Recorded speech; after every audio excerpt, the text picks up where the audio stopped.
suivez au Canada, nous émettons à Kinshasa, capitale de la République démocratique du Congo. Mesdames et messieurs, c'est un plaisir de savoir que vous restez fidèles à Zoom Eco Live. C'est parti avec cette nouvelle édition qui va vous parler notamment des obligations du Trésor indexées. Ah ben oui, on parle ici des 51,17 milliards de francs congolais émis en date du 17 juillet 2022. Nous allons également revenir sur les 35 millions de dollars qui sont une nécessité pour obtenir la phase expérimentale de la gratuité de l'accouchement en République démocratique du Congo. Nous allons plus loin recevoir un invité qui reviendra sur cette marche réprimandée par les services de l'ordre, une marche des syndicalistes qui protestent contre le comportement des Indo-Pakistanais dans la prise en charge de travailleurs. Et tout de suite, nous avons tout.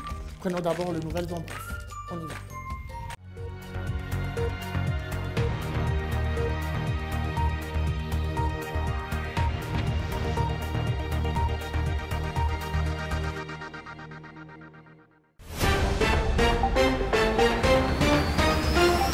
Commençons ce nouvelles en bref avec cette information. La tonne du cuivre chute des 7 237,5 $ américains la tonne pour la semaine allant du 25 au 30 juillet 2022 contre 7 576,5 $ la tonne la semaine dernière. C'est ce qui ressort du dernier rapport de la Commission nationale de mercurial du ministère du Commerce extérieur.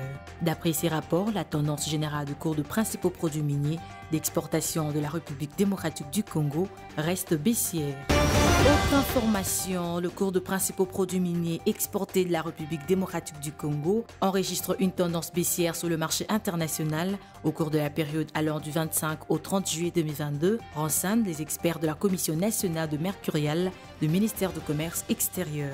D'après cette commission, le cobalt devrait chuter pour se négocier à 53 749 $ la tonne cette semaine contre 59 741 $ la semaine passée, soit un écart de prix négatif de 5 992 $ américains. Poursuivons ces informations, Félix Antoine Tshisekedi, président en exercice de la Communauté économique des États de l'Afrique centrale, a ouvert ce lundi 25 juillet 2022 à la Cité de l'Union africaine à Kinshasa les travaux de la 11e session ordinaire de la conférence de chefs d'État et de gouvernement. Dans son discours d'ouverture, le chef de l'État congolais Félix Tshisekedi a indiqué que sa présidence tournante s'inscrit dans la continuité des efforts entrepris par son prédécesseur Sassou Nguesso du Congo-Brazzaville pour la mise en œuvre du traité révisé de la Communauté économique des États de l'Afrique centrale. Plus de détails sur Zoom Ecoponet.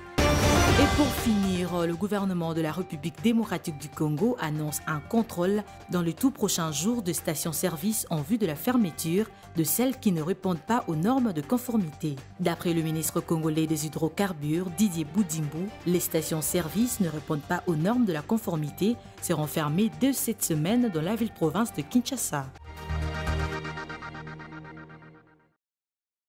De retour sur ce plateau, nous allons déjà prendre notre toute première rubrique. Il s'agit ici des chiffres clés avec Judith Tunamaka. C'est tout de suite.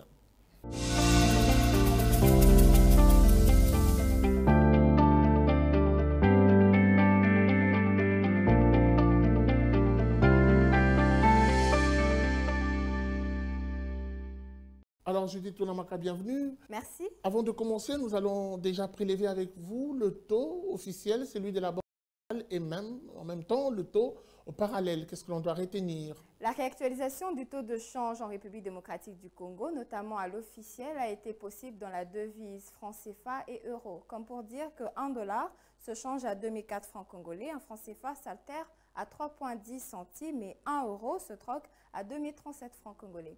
Dans l'espace marché parallèle, nous nous sommes basés présentement à Makala et dans cette partie de la ville, 1 dollar se coopère à 2037 francs congolais, un franc CFA se monnaie à 3,29 centimes et 1 euro s'interchange à 2071 francs congolais. Alors parlons justement de ces émissions, de ces obligations du Trésor indexées par le gouvernement congolais. Le gouvernement de la République démocratique du Congo a procédé en date du 17 juillet 2022 à une émission des obligations du Trésor d'un montant de 51,17 milliards de francs congolais, soit plus de 25,58 millions de dollars américains, au profit de la Banque centrale du Congo. Et d'après le communiqué signé par par le ministre national des Finances. Cette opération a une maturité de 2 ans, c'est-à-dire son échéance court jusqu'au 18 juillet 2024. Alors, vous nous parlez de ces émissions, des obligations, mais j'aimerais qu'on se situe dans une période allant de 12 juillet au 13 décembre 2022. Combien est-ce que le gouvernement a prévu d'élever comme somme? Pour la période allant du 12 juillet au 13 décembre 2022, le gouvernement congolais vise à lever un montant équivalent à 207 milliards de francs congolais, soit 103,5 millions de dollars américains sur le marché financier local des obligations du Trésor indexées.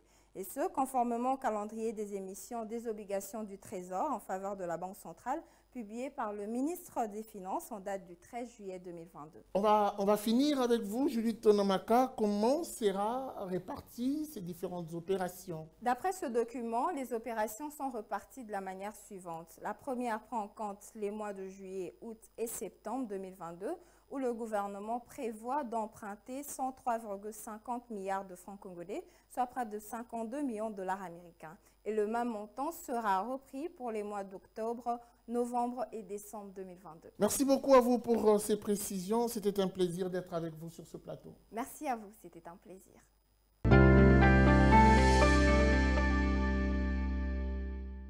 Après elle, nous allons poursuivre. Cette fois-ci, c'est pour prendre le dossier qui nous sera présenté par Judith Piombo. C'est tout de suite.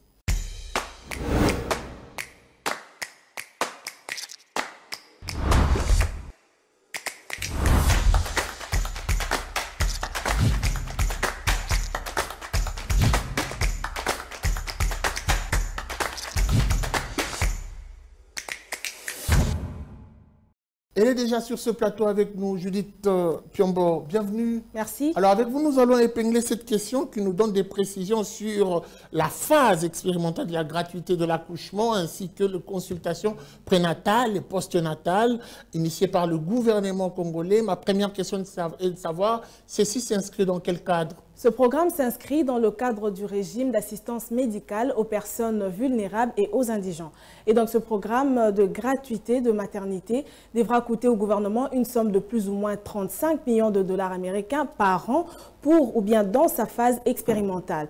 Et le ministre de la Santé publique, Hygiène et Prévention, ensemble avec sa délégation, se sont rendus dans quelques hôpitaux où ils ont remarqué que 9 zones de santé, déjà dans la ville de Kinshasa, mettaient en pratique cette gratuité de la maternité. Alors vous venez de le dire, seulement 9 zones de santé dans la ville-province de Kinshasa bénéficient de ces programmes. Mais qu'est-ce que la population en pense?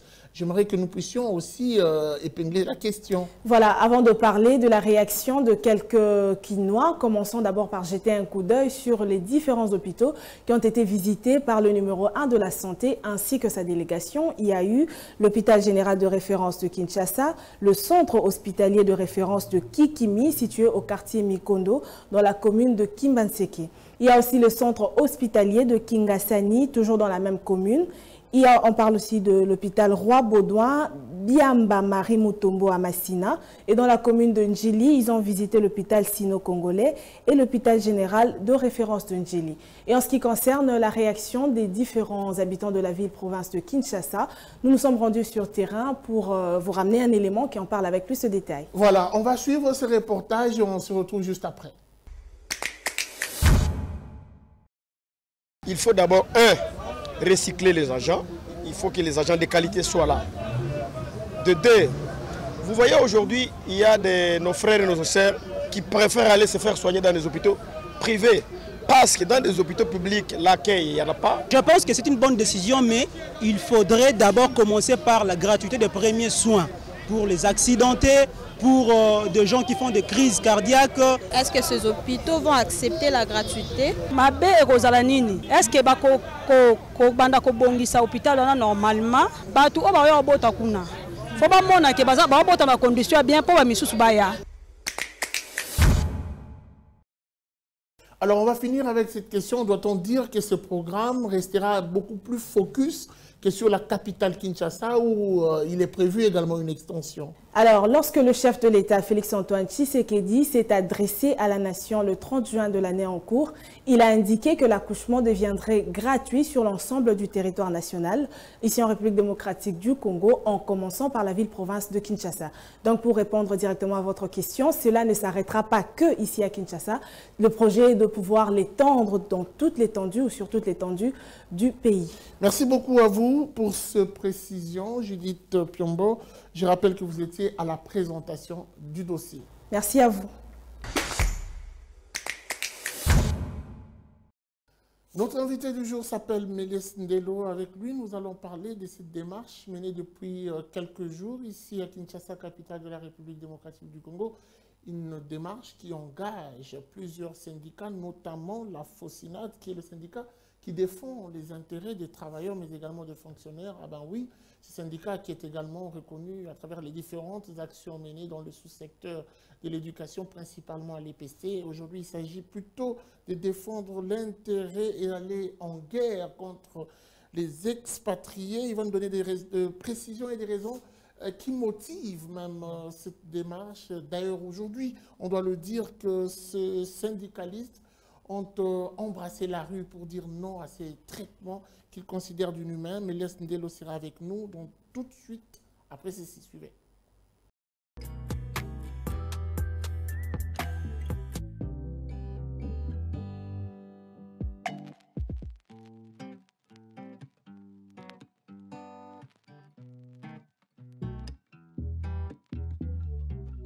Alors, Méliès Ndelo, bienvenue. Merci beaucoup pour l'invitation. Alors, nous vous recevons aujourd'hui, comme sous cette casquette d'ailleurs, secrétaire général adjoint de la FOSINAD, FOSINAD qui est un syndicat qui défend, je l'ai dit, l'intérêt des travailleurs, mais également de fonctionnaires. Pourquoi êtes-vous aujourd'hui sur le terrain? Quelles sont vos revendications principales? Alors, merci beaucoup pour la question. Il faudrait préciser que la Force syndicale nationale est un syndicat interprofessionnel. Donc, c'est-à-dire, en large, nous défendons les intérêts des fonctionnaires de l'État ainsi que des travailleurs. Alors, pour revenir à votre question, je dois préciser que nous sommes en train de défendre la cause de nos frères congolais. Ils sont travailleurs, bien sûr, mais ils sont congolais sur le sol congolais. Nous revendiquons trois choses, à savoir l'application du SMIC, qui veut dire salaire minimum garanti. Nous revendiquons encore ce qu'on appelle le traitement des horaires de travail, parce qu'on constate que le Congolais sur le sol congolais travaille plus mais gagne moins. Et la troisième chose, nous sommes en train de revendiquer effectivement à ce qui concerne la sous-traitance. Apparemment, ce concept-là n'est pas bien compris ici en RDC. Dans des pays vertébrés, lorsqu'on parle de la sous-traitance, on doit faire la ponctuation de 3 à 5% de revenu mensuel du travailleur. Mais ici, on constate que la sous-traitance nous amène jusqu'à 25%. On est en train d'enlever dans les salaires du Congolais. J'aimerais d'abord rebondir sur l'application du SMIC avant qu'on parle de ces pourcentages dont vous faites allusion. Que dit la loi? Alors, la loi, effectivement, dans notre code de travail, les salaires minimum, je précise, c'est de la fourchette de ça à 120 $. Oui. C'est ça la loi. Ce n'est pas le cas, ce n'est pas la réalité sur le terrain.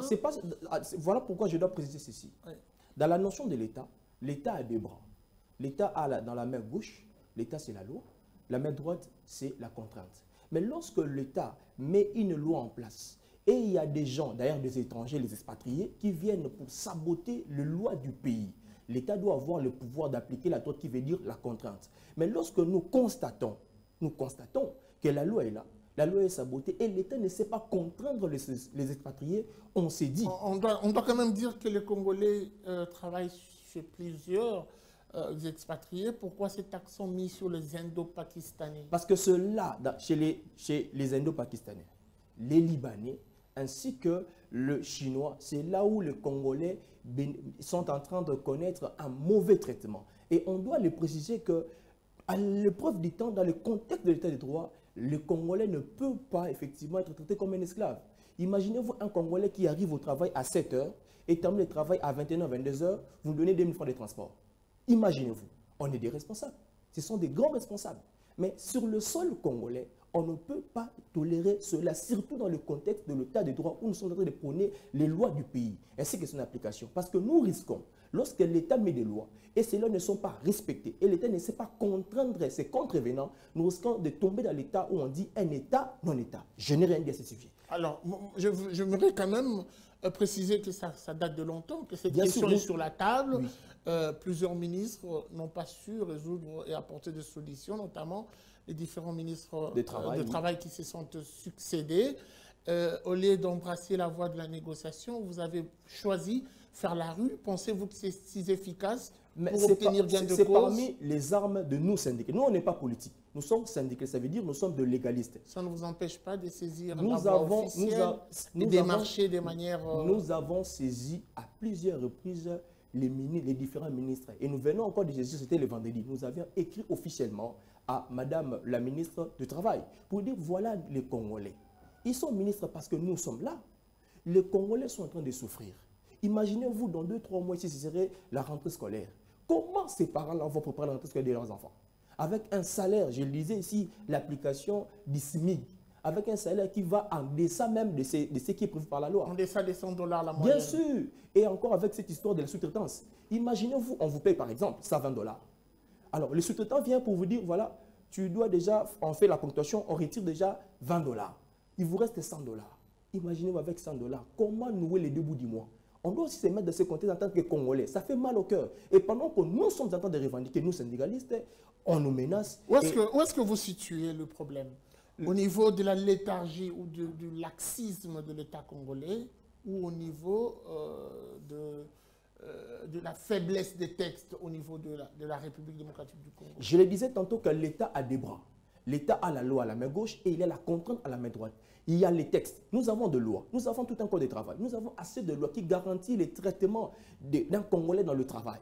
Mais c'est au niveau de la contrainte. L'État doit obliger aux expatriés, lorsque vous venez investir ici en RDC, voilà les salaires des Congolais. Un Congolais, c'est inacceptable, mais ces journalistes, qu'un Congolais puisse avoir $80 comme salaire et 2000 francs comme transport. Ça fait très mal au cœur. Vous avez été réprimandé aujourd'hui puisque vous avez engagé un bras de fer. Bien sûr, pendant que nous étions en train de manifester sur l'avenue Commerce, nous avions été menacés. Et c'est ici effectivement que je lance un appel à tous les vendeurs de ne pas céder à cette soupe à la menace. On ne va pas céder.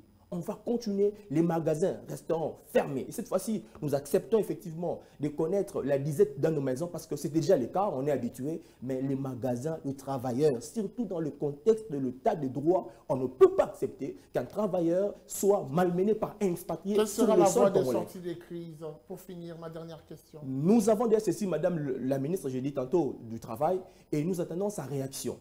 Jusqu'à présent, nous attendons sa réaction. Si elle ne réagit pas, la grève va continuer. Merci beaucoup à vous, Méliès Ndelo, pour toutes ces précisions. Merci beaucoup. Suivez-moi tout le jour à travers Zoom Wende sur Zoom Eco Live. Abonnez-vous sur notre chaîne YouTube. Zoom Eco Live, la référence de l'actualité économique en RDC.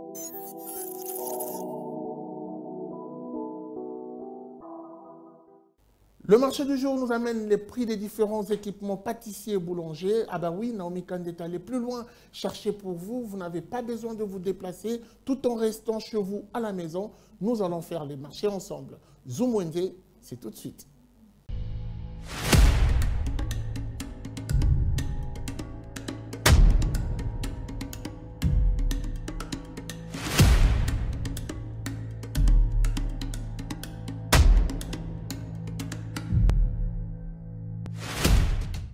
Découvrez à travers ce numéro de Zoom Wende l'arsenal de tout le matériel et ustensiles qu'il vous faut pour la bonne préparation de pain, gâteaux et autres, mais aussi le prix des différents accessoires en pâtisserie en mettant en avant le rendement et la bonne qualité en boulangerie. Sans plus tarder, découvrons le prix.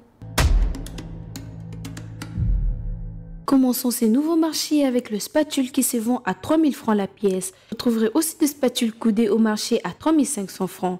Pour mieux râper vos zestes d'agrumes, mais aussi chocolat, gingembre et bien d'autres. Cet article se vend à 4 000 francs. Un robot pâtissier se vend à $80 américains. mixeur plongeant, autrement appelé fouet plongeant, qui est un outil qui permet de battre de blanc en neige, mixer de pâte, des crêpes et bien d'autres. Cet article revient à 50 $. Vous trouverez de rouleaux en pâtisserie au prix de 17 000 francs. Vous aurez besoin de tamis en pâtisserie et en boulangerie, qui se vend à 6 500 francs. Il existe de très grandes variétés de douilles qui permettent de créer une infinité de formes en pâtisserie et en boulangerie. Cet ensemble coûte 15 $. Un fouet manuel se fixe au prix de 2 000 francs. Vous pouvez aussi vous procurer un fouet électrique dans le marché de Kinshasa au prix de 30 $. On vous remet le prix de moule ou un moule à cupcake. Le prix varie entre 15 000 et 20 000 francs. Pour le consommateur de madeleine, on vous remet le prix de moule à madeleine qui se vend à 18 000 francs. 15 000 francs est le prix fixé d'un couteau d'office. Un pinceau alimentaire se vend à 1 000 francs. Et pour finir, un four coûte 80 $ pour la petite mesure. La grande dimension de four se vend à 400 $ américains. Merci de nous avoir suivis sur Zoom Wednesday. Restez connectés sur Zoom Eco Live. Les rendez-vous économiques, c'est dans l'agenda sur Zoom Eco Live. Abonnez-vous sur notre chaîne YouTube. Zoom Eco Live, la référence de l'actualité économique en RDC.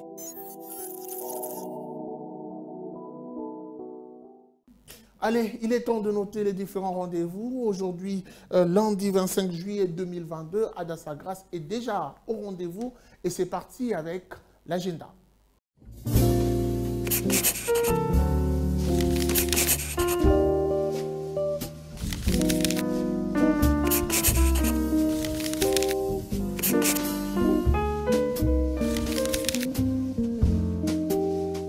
Bienvenue à l'agenda, voici les rendez-vous du jour. La Fédération des entreprises du Congo tiendra une assemblée générale ordinaire le 27 juillet prochain qui sera axée sur « Bâtir ensemble ». L'activité aura lieu à Kinshasa, au siège de la FEC.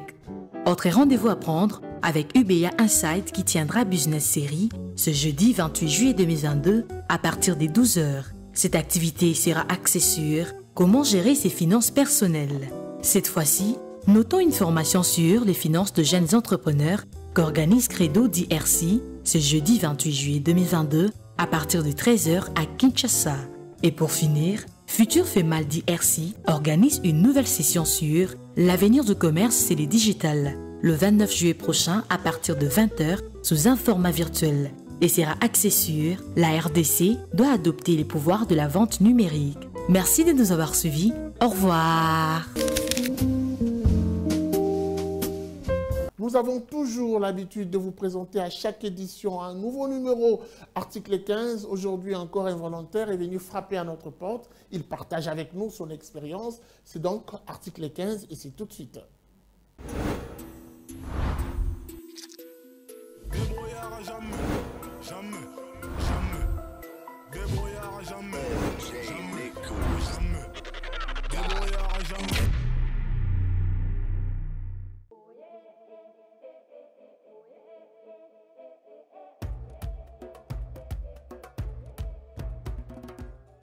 Bana maso nanga na oke déjà na 3 ans déjà ya expérience ya musana nanga chapeau ni na teka chapeau ba tous de na bunda kaka tanke mobali to boy na le kana nzela ndo senga tuna simba lichette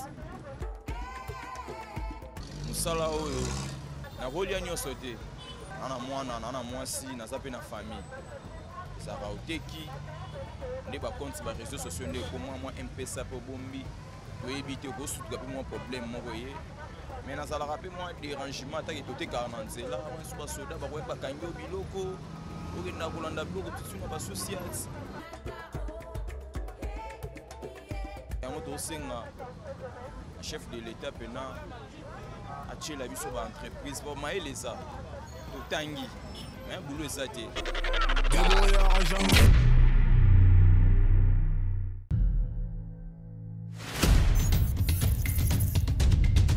Nous avons pris l'engagement de toujours vous servir en vous donnant l'essentiel de l'information économique en RDC. Mesdames, Messieurs, c'est un plaisir de vous recevoir chez vous.